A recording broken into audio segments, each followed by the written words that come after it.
Oui, bonjour, merci pour l'invitation. Voilà, je vais vous parler d'un sujet dont on parle beaucoup ces temps, c'est l'empreinte carbone et la thématique environnementale dans la production de ciment et de béton. Le titre, j'ai mis est-ce qu'on va atteindre, pour me mettre en phase avec la thématique du jour, c'est est-ce qu'on va atteindre les objectifs de la Confédération en 2050, mais c'est pas que la Confédération, c'est à peu près tout le monde qui se met les objectifs de neutralité carbone à 2050, et ça nous fait tous un petit peu réfléchir. On se dit, mais c'est quoi ce gag, comment on va arriver à la neutralité carbone? Ben là, je vais essayer de vous montrer quelques éléments, comment on peut y arriver. Une petite image qui parle de technologie circulaire. Est-ce que ça va suffire? On en parlera à la fin. Voilà. Alors, il faut savoir que la production de ciment... Ouais, il faut que je me mette dans un endroit fixe. Ouais, volontiers. Il y a plein d'obstacles. Hein. La production de ciment, voilà, ça c'est une image schématique d'une usine de ciment. Le CO2, il vient d'où? Eh ben, tout le monde pense que ça vient de la flamme parce qu'on brûle la roche à 2000 degrés. La flamme, elle est à 2000 degrés. C'est des hautes températures, beaucoup d'énergie. Mais en fait, la principale source de CO2, c'est la décomposition de la roche. C'est un carbonate de calcium qui se transforme en chaux, et puis il y a le CO2 qui part dans l'atmosphère. Donc ça, c'est 2 tiers du CO2 de la production de ciment. Ça vient de cette réaction chimique. Pour que la roche devienne réactive, que ça puisse être un liant qui réagit avec l'eau et lie les granulats pour faire un béton, il faut de l'énergie. Et c'est cette réaction-là qui donne l'énergie à la matière. Et ça se pratique il y a plus de 2000 ans. Les Romains avaient déjà compris ça. Évidemment, ce n'était pas des fours industriels comme ça. Et il faut savoir que la production de ciment, c'est 8% des émissions de CO2 du monde, hein, de la planète, quoi. C'est énorme, 8%. Donc c'est 3 fois l'aviation. Et puis ça représente en chiffre absolu un truc qui vous dit rien peut-être, mais 2,7 milliards de tonnes de CO2, ça c'est le chiffre pour 2022. 2023, 2024, je vous laisse deviner dans quel sens ça va. Ça ne va pas vers le bas, malgré tous nos efforts. Et pourtant, ça devrait baisser. Alors voilà, ça c'est un schéma juste pour dire qu'il n'y a pas que la production, ça c'est ce qu'on regarde, c'est... si on veut bien, 60% à peu près, c'est le scope 1, ce qu'on appelle le scope 1, c'est ce qui est lié au processus industriel lui-même. Après, il y a tout ce qui est lié après aux énergies, et puis à ce qui se passe en amont et en aval du processus. L'électricité joue un rôle, même si l'usine de ciment d'Eclépan, par exemple, elle consomme autant d'électricité que la ville d'Yverdon, c'est 40 000 personnes, c'est juste pour vous dire, ça représente sur l'impact CO2 de notre processus que 3%. C'est dire si le reste est important. Qu'est-ce qu'on va faire pour réussir à décarboner? 59 millions de tonnes de CO2, ça c'est ce que le groupe Holcim a émis l'année passée. Et puis l'idée c'est d'arriver à zéro en 2050. Ça paraît complexe, mais il y a quand même des leviers d'action qui sont évidemment liés à la capture carbone. Ça c'est la dernière part la plus importante, c'est la part incompressible liée à ce calcaire qu'on décompose. Mais après, il y a d'autres leviers d'action qui sont liés à la manière dont on produit le ciment, la composition du ciment, et puis il y a aussi la construction. Parce qu'on peut faire tout ce qu'on veut, mais il faut arriver à des solutions de construction plus intelligentes pour consommer moins de béton. Et ça, je pense que c'est un élément important qu'il faut considérer. Parce que le processus, il est complexe, de l'extraction des matières premières, qui est déjà un sujet en soi, et puis à la production, aux températures, etc., il y a finalement qu'est-ce qu'on fait de notre matériau, qui est le ciment et le béton. Donc ça, c'est les gammes de produits qu'on lance maintenant, ça a été annoncé dans les médias.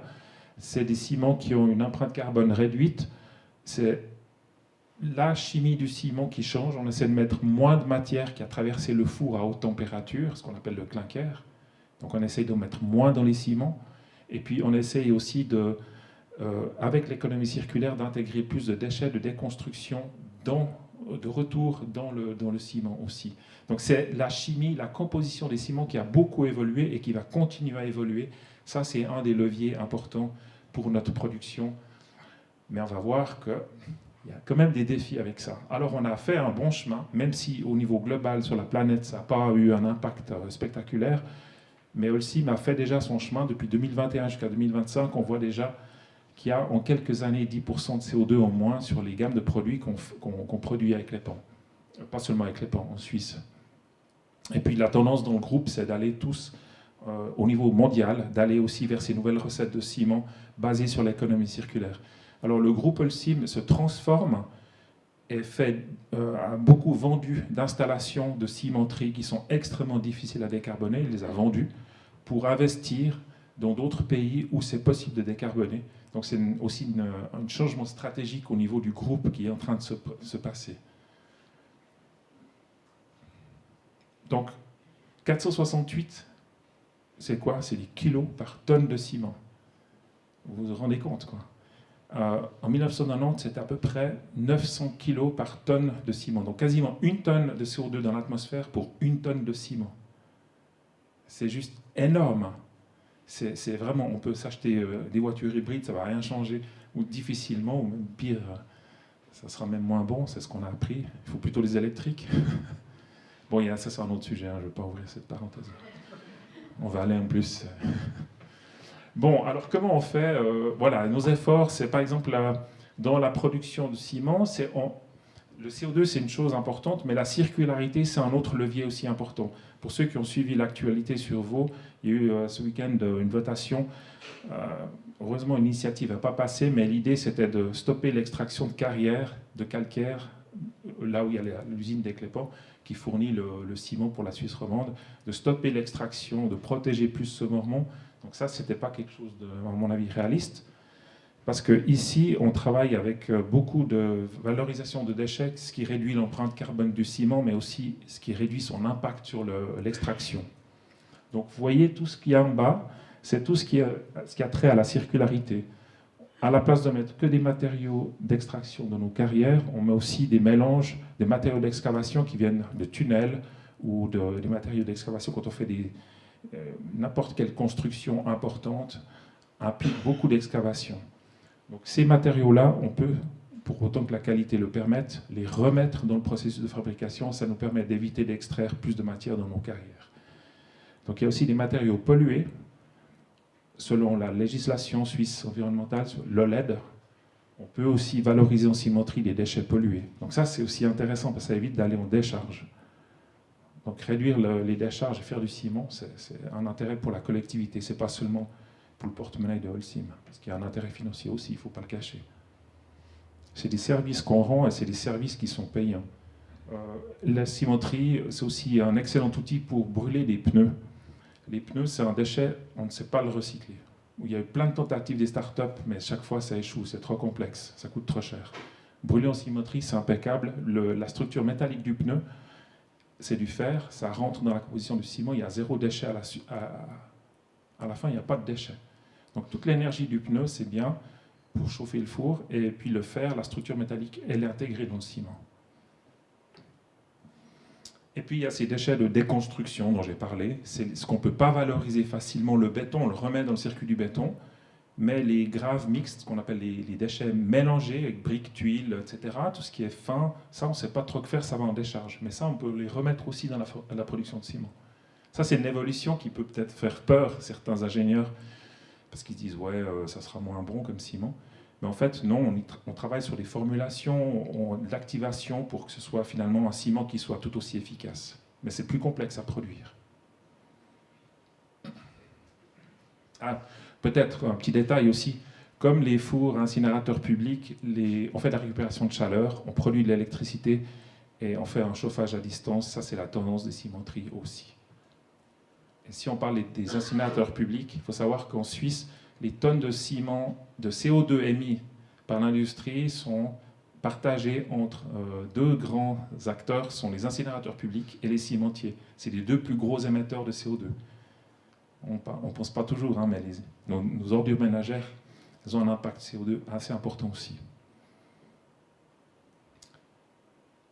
Les limites du recyclage, ça c'est important, parce qu'on dit toujours que l'économie circulaire c'est la solution, et moi je suis fan de l'économie circulaire bien sûr, mais si on regarde juste les proportions de ce qu'on construit par rapport à ce qu'on a comme déchets de béton, par exemple, dans la société en Suisse, on se rend compte qu'on a un petit gap.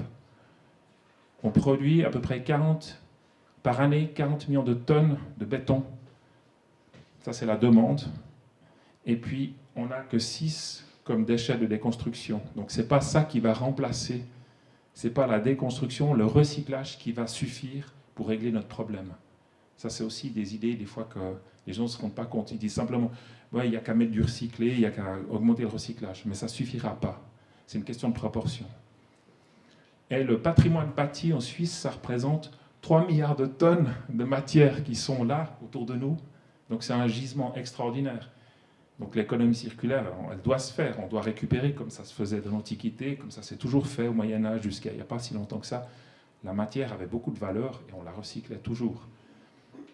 Et ça doit rester comme ça. On se rend compte que les déchets de la construction, c'est 74 millions de tonnes par année. C'est 80% des déchets que notre société produit, c'est lié à la construction. C'est essentiellement lié au fait qu'on doit excaver, on doit détruire, excaver. Tous ces matériaux-là, on ne sait pas forcément bien les valoriser. C'est assez complexe. Juste le groupe Holcim, pour vous donner un ordre de grandeur, a produit, ça c'était les chiffres il y a 2 ans, 9 millions de tonnes par an de matériaux de construction et a recyclé 4,8 millions de tonnes de matière. Donc en termes de circularité, c'est vraiment une industrie qui se prête vraiment bien à faire de l'économie circulaire. Parce que c'est des processus, c'est des gros flux de matière et on a ces matières-là dans la société. Mais le gros défi, c'est le CO2. Comme j'ai dit avant, on se repose un peu sur la solution de paresse en se disant ouais, on fera de la capture, on fera capture carbone. On arrivera à net zéro, on fera capture carbone, ça sera réglé. C'est facile. Moi, il y a plein de gens qui m'ont dit mais quand est-ce que tu installes un captage de CO2 à l'usine d'Éclétan? C'est pas aussi simple que ça. Capter le CO2, c'est pas seulement capter le CO2, mais c'est que faire du CO2. Le CO2, alors dans la théorie, il y a des solutions. On pourrait le capter ici, on voit ici, ça c'est l'usine. On capte le... Oh mince, ça y est, ce que je craignais avec mes gros doigts. Voilà, tac. Ça c'est l'usine, on capte le CO2. Alors on pourrait aller le combiner dans un réacteur et que, grâce à l'énergie hydrogène, combiner, faire des plastiques par exemple. Ça y est. Désolé. Mais face à ça, ça demande beaucoup d'énergie parce qu'il faudrait produire de l'hydrogène. Il faudrait donc l'énergie renouvelable à disposition pour aller faire ces nouveaux plastiques de synthèse. Ou alors il y a des solutions, l'idée serait d'aller les stocker dans le souterrain. On a entendu parler de projets en mer du Nord. Il y a un nouveau projet, ça s'appelle le Streamline, je crois, en mer du Nord. Maintenant, on commercialise le stockage, mais les capacités de stockage sont encore anecdotiques. Puis il faut surtout une logistique, une infrastructure logistique pour compresser le CO2 et l'acheminer jusqu'en mer du Nord. Bref, on voit que ça ne suffira largement pas encore. Ce ne sera pas la solution de demain. Moi, j'y crois pas personnellement. Donc CO2, on ne sait pas forcément bien que faire de cette matière. Malgré tout, on a quand même investi, on a investi dans le groupe Holcim, là c'est 7 projets qui sont en Europe, 7 projets qui permettent de capter, c'est à peu près 10% du CO2 qu'on produit, mais c'est quand même toujours déjà ça. C'est des projets qui sont cofinancés par la communauté européenne. Et c'est en général des nouvelles usines. On ne va pas installer un captage sur une vieille usine comme la grand-maman d'Éclétan, qui a bientôt 80 ans. C'est une vieille usine. On va installer plutôt sur une nouvelle ligne où il y a une capacité, une vision long terme pour produire pendant encore les 50 prochaines années du ciment. C'est là qu'on va installer un captage carbone. Et ça, on va le faire seulement si on a beaucoup, beaucoup d'énergie renouvelable à disposition. Parce que capter le carbone, capter le CO2, c'est beaucoup d'énergie qu'il faut pour traiter les gaz et puis séparer la molécule CO2 du reste. Le CO2, c'est 20% de concentration des gaz qu'il y a dans la cheminée. 20%. Et puis une usine d'Éclétan, c'est 350 000 tonnes par année de CO2 qui part dans l'atmosphère. Donc c'est des chiffres imposants. Donc il faut faire quelque chose, mais ce n'est pas si simple, comme je l'ai dit. Donc ces projets-là, ils sont tous en cours d'être réalisés, mais c'est des investissements colossaux. Et puis on est en train de changer, le système de taxation du CO2 évolue. On sort des allocations libres, c'est-à-dire qu'on devra payer le CO2, on va se mettre à payer le CO2. Donc maintenant, dans tous nos projets dans l'industrie, on intègre un prix du CO2 théorique à 100 francs la tonne pour essayer de voir si notre projet il est rentable ou pas. Donc ça, c'est aussi une évolution qui va faire bouger les choses dans notre industrie et dans la société. Par conséquent, il y aura aussi des prix du ciment. Il ne va pas baisser le prix du ciment. Je pense que c'est normal qu'il monte. La matière, elle est encore trop bon marché par rapport à son réel impact, si on prend l'impact qu'elle a sur l'environnement, qui n'était jamais tellement été considéré jusqu'à maintenant. Mais la façon la plus simple, parce que l'économie circulaire, ce n'est pas que le recyclage, c'est évidemment de réduire la consommation de béton. C'est bizarre quand un cimentier vous dise ça, mais comme les électriciens aussi, ils mettent à disposition de leurs clients des systèmes de comptage pour mieux maîtriser les flux, mieux maîtriser leur consommation. Ben nous, on doit aussi, on s'engage avec des professeurs, des TH, universités, n'importe, à trouver des solutions de construction et à mettre sur le marché des solutions de construction qui sont moins gourmandes en béton.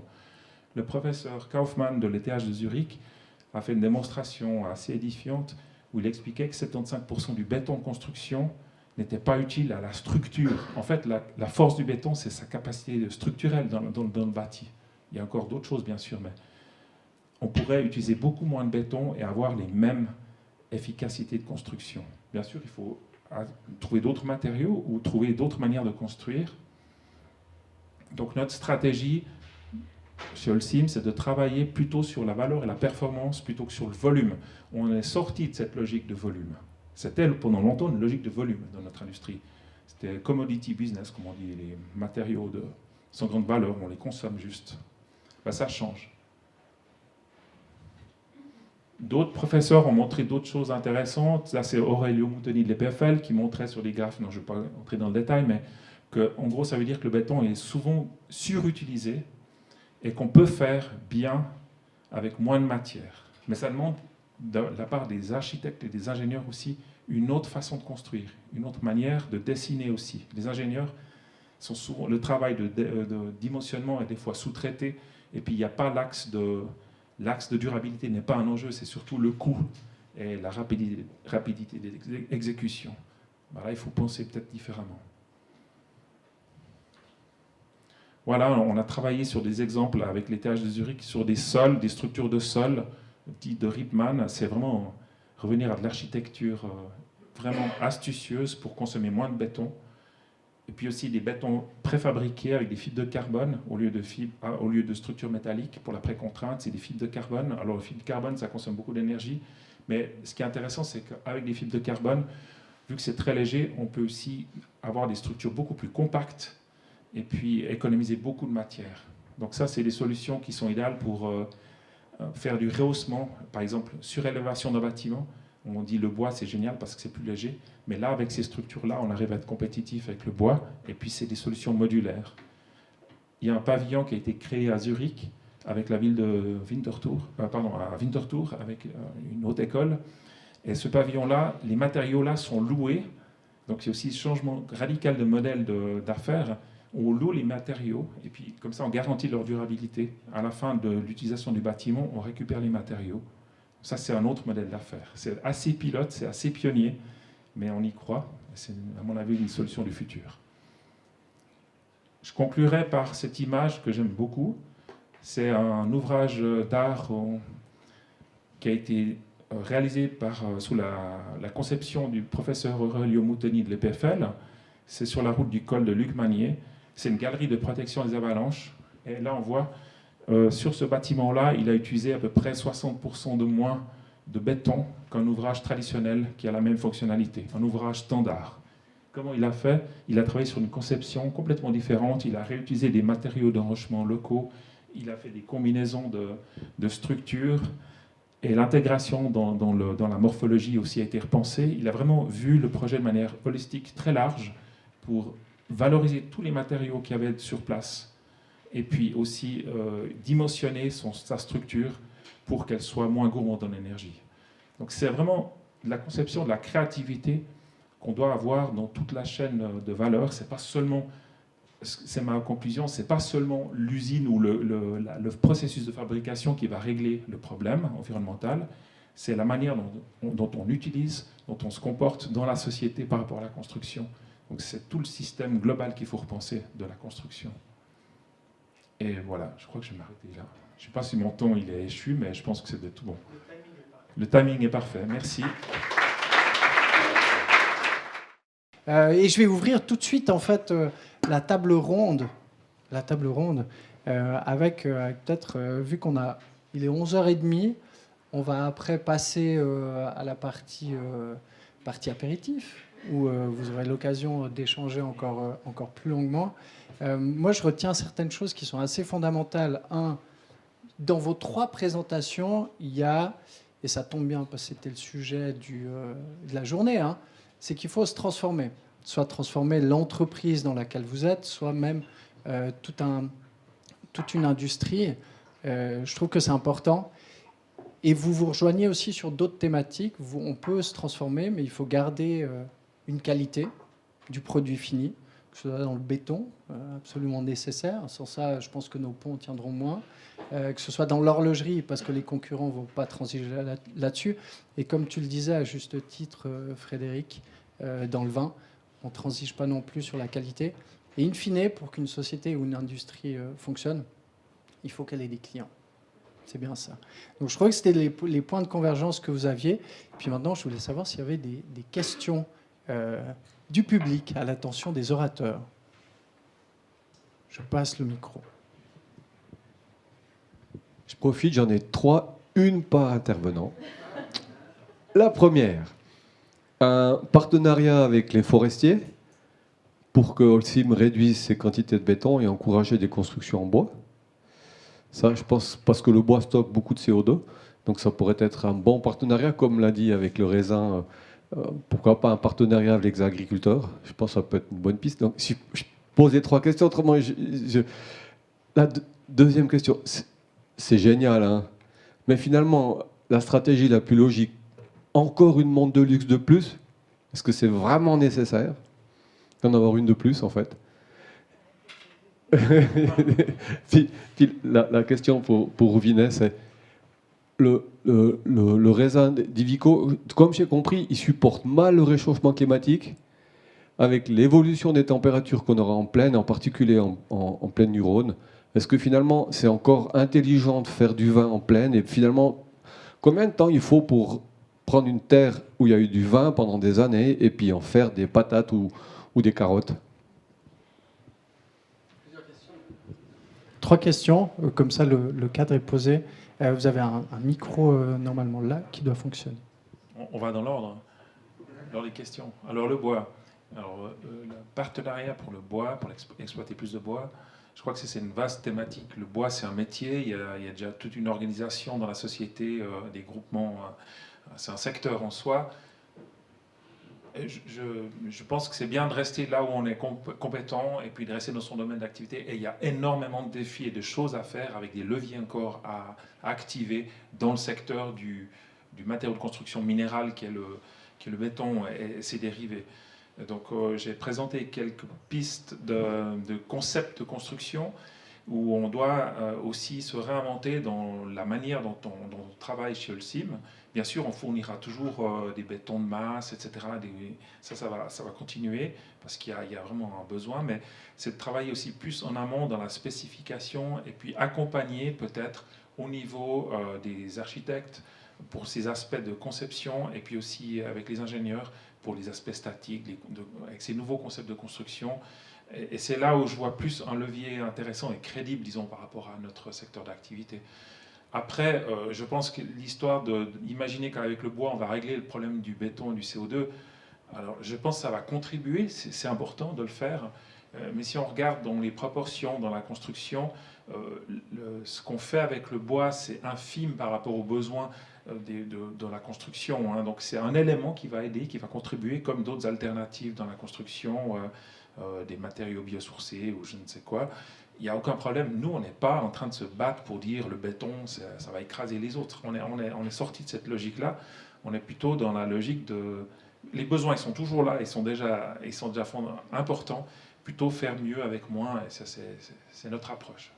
Je crois, si j'ai bien compris, que vous avez dit qu'on avait des besoins en béton en Suisse qui continuaient de croître. Si c'est juste, quels sont les facteurs qui font qu'on a toujours besoin de plus de béton alors que vous travaillez sur des solutions qui visent à diminuer la consommation de béton? Alors, je ne crois pas que j'ai dit qu'il y avait une croissance des besoins en Suisse. Par contre, j'ai dit que c'est encore un matériau dont on n'arrive pas tellement à se passer et que les besoins sont toujours là. Preuve en est, les projets d'infrastructure, la plupart, c'est fait avec du béton. Et là où il y a des leviers, ce que j'expliquais, c'est qu'il y a des leviers, mais c'est plutôt lié à la conception. On peut continuer à faire des ouvrages en béton, mais des ouvrages qui sont conçus de telle sorte à ce qu'on consomme moins de béton. C'est là où il y a des leviers importants. Et nous sommes des fournisseurs de matériaux. On n'est pas engagé dans la conception, ça c'est un autre travail, c'est les architectes, les ingénieurs.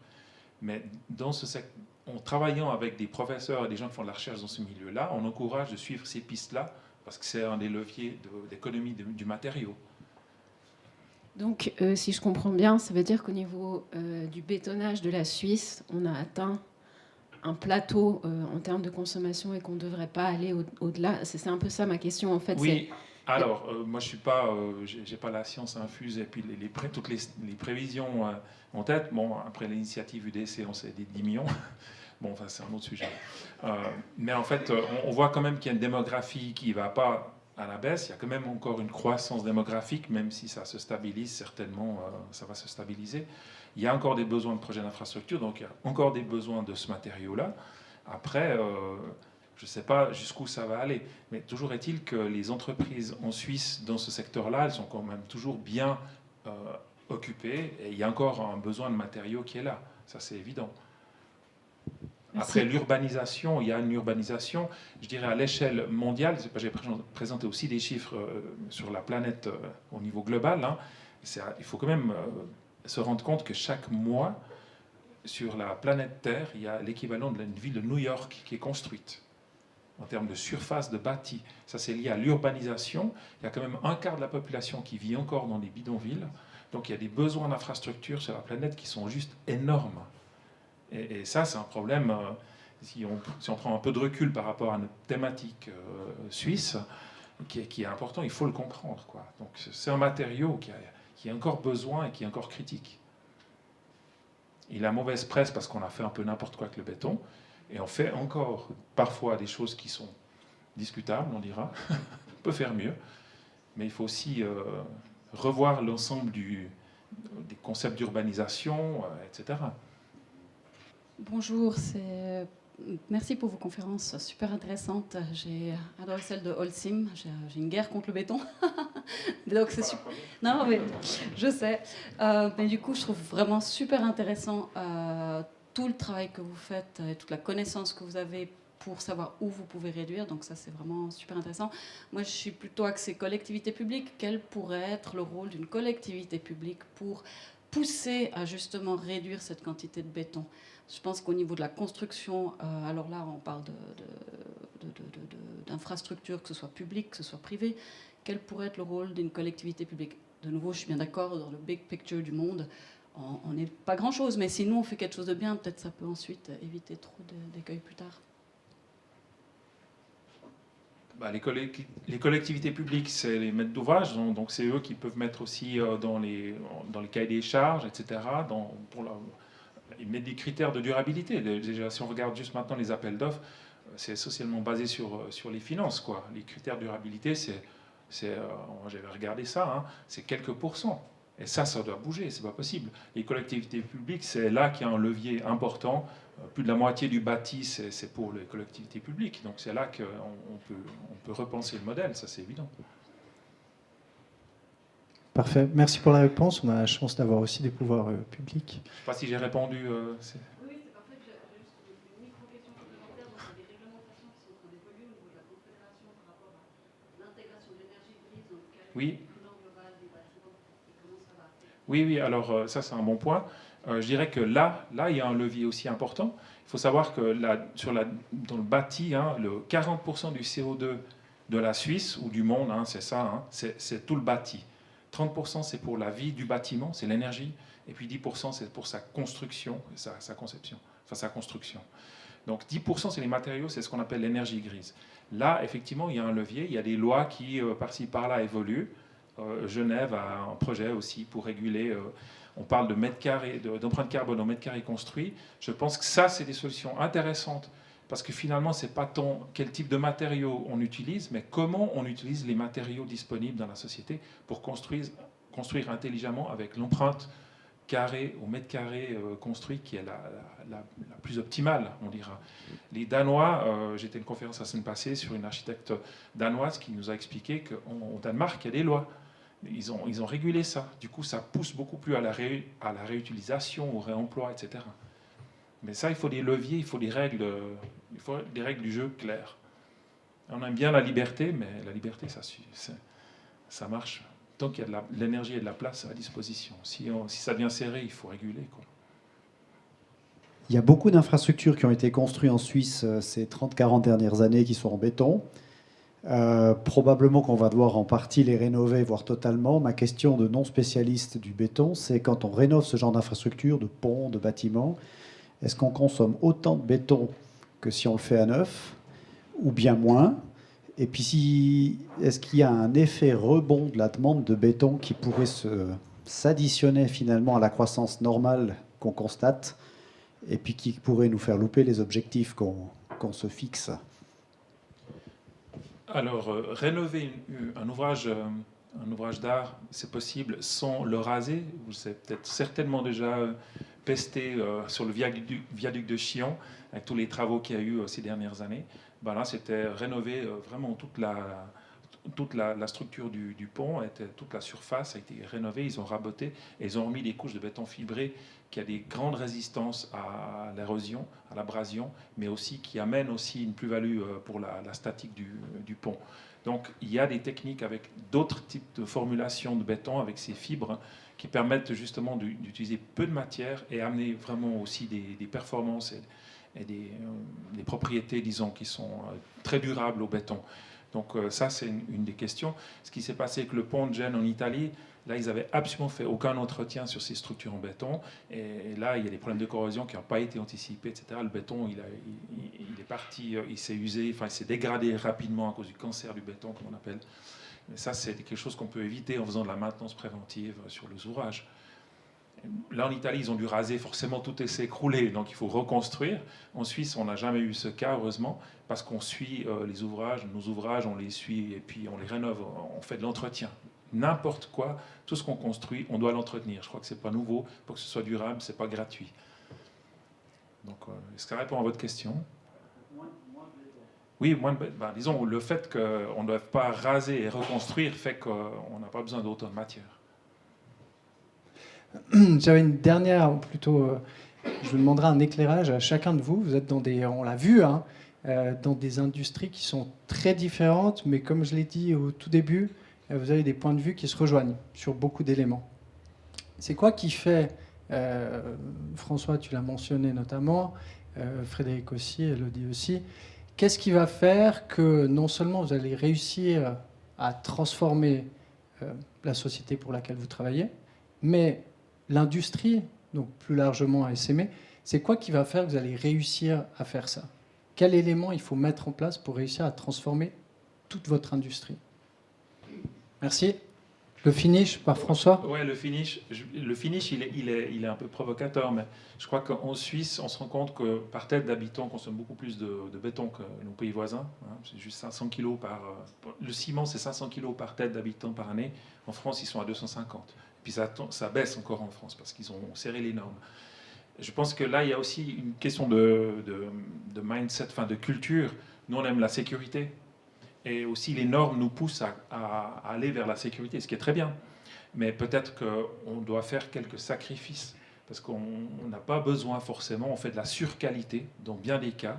Ça a été démontré dans la présentation que j'ai faite par les courbes de l'ingénieur Moutoni de l'EPFL. On fait de la surqualité parce que c'est peut-être plus simple, et puis parce qu'on a peur, personne n'a envie de prendre le risque de dimensionner peut-être juste les choses. Juste un exemple. Les aqueducs romains qu'on voit en France, hein, le pont du Gard par exemple, etc., ils ont été construits il y a quelques siècles. Hein. Eh ben, les ingénieurs physiciens actuels ont remodélisé et ils ont remarqué qu'il n'y avait aucune marge de sécurité dans la statique de ces aqueducs. C'est-à-dire qu'ils n'avaient pas ces modèles, ces solutions technologiques qu'on a maintenant pour calculer. Et puis ils ont réussi, il y a plus de 2000 ans, à dimensionner juste des ouvrages avec de la pierre de taille sans surdimensionner. Et aujourd'hui, on a des matériaux incroyablement performants et on surdimensionne encore parce qu'on veut sécurité pour ci, sécurité pour ça, etc., etc. Donc on est dans une société de surprotection et du coup, on voit l'évolution de la taille des voitures pour la sécurité, tout le monde se sent en confort parce qu'on a une grosse voiture, parce qu'on est en sécurité. On est dans une logique toute sécurité qui, à mon avis, elle est obsolète. On doit changer l'état d'esprit. Voilà, j'arrête avec ça. J'ai plein d'autres idées, mais je vais m'arrêter avec ça.